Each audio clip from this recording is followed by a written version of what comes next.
Hey YouTube, I'm Chaos45 and I'm launching an outdoor gear review channel.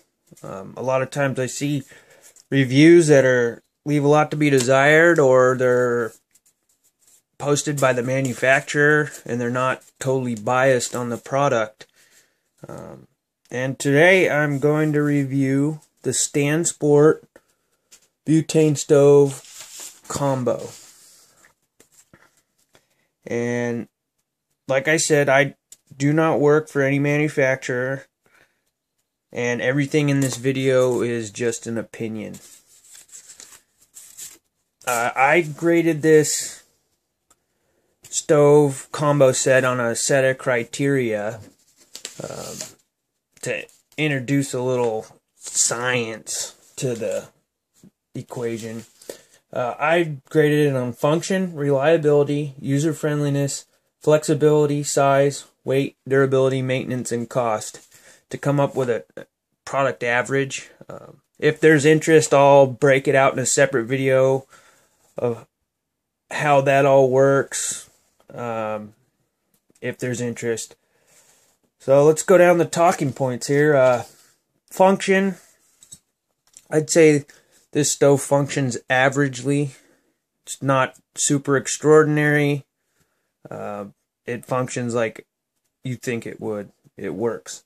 Reliability, I gave it a little bit above average for that, because of the actual stove shape, the burner shape. If you notice, it's wide and it's angled like this. And what that does is it brings that flame out further, making simmering easier, so it doesn't get hot spots on the pot or pan.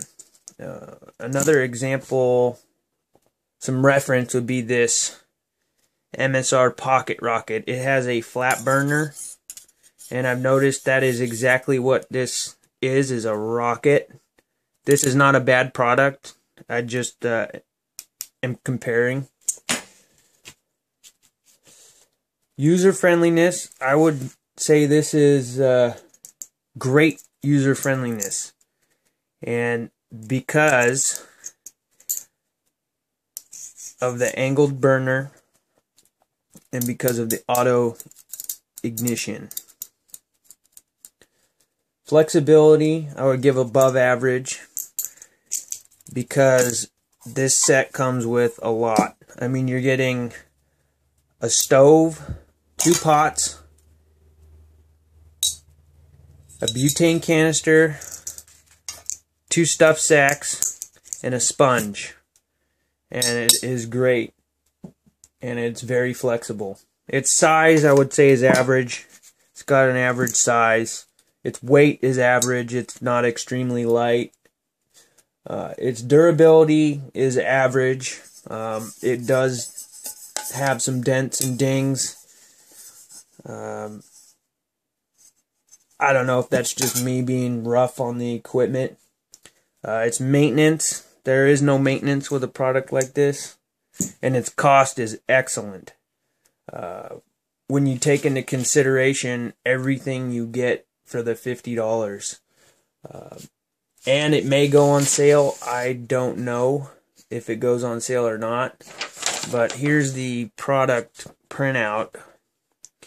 You can see it's $50. Some problems I've had with this stove, however, are, if you can see,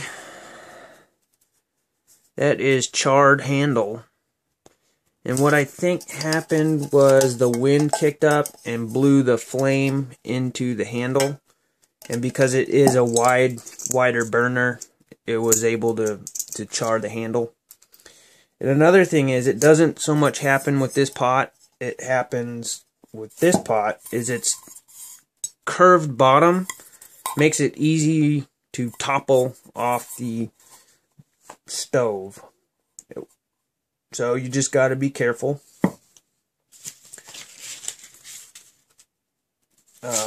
Now this is the review of the whole set.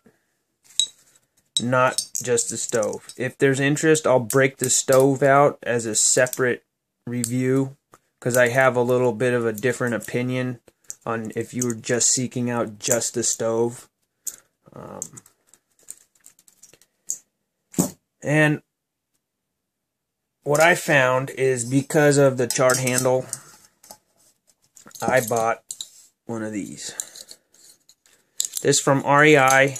It's $4, and I just popped the handles off.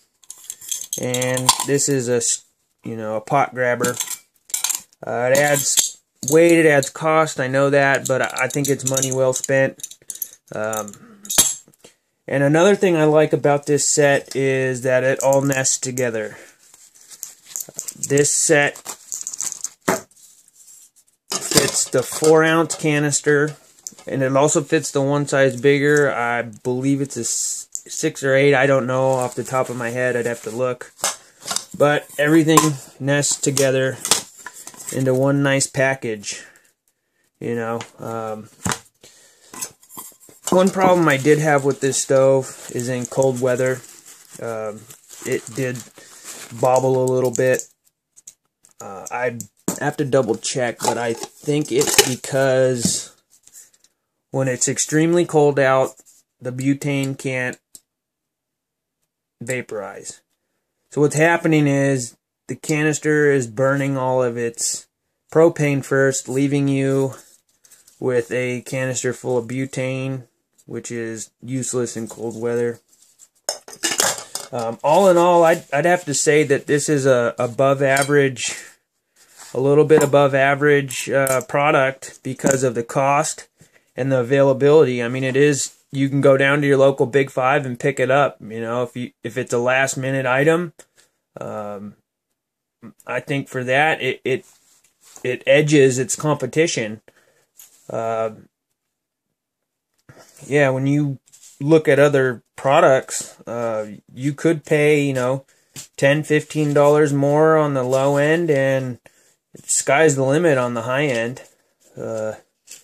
So that's my review. If there's interest, I will do other reviews, and like I said, if there's interest in how I grade this, I'll break that out in a separate video. Just a little disclaimer, this was shot on a Galaxy, and at this current time I do not have video editing software, so I have to shoot these in one take. If there's interest in more reviews, I will go ahead and get better equipment. But that's where we are today. Thanks.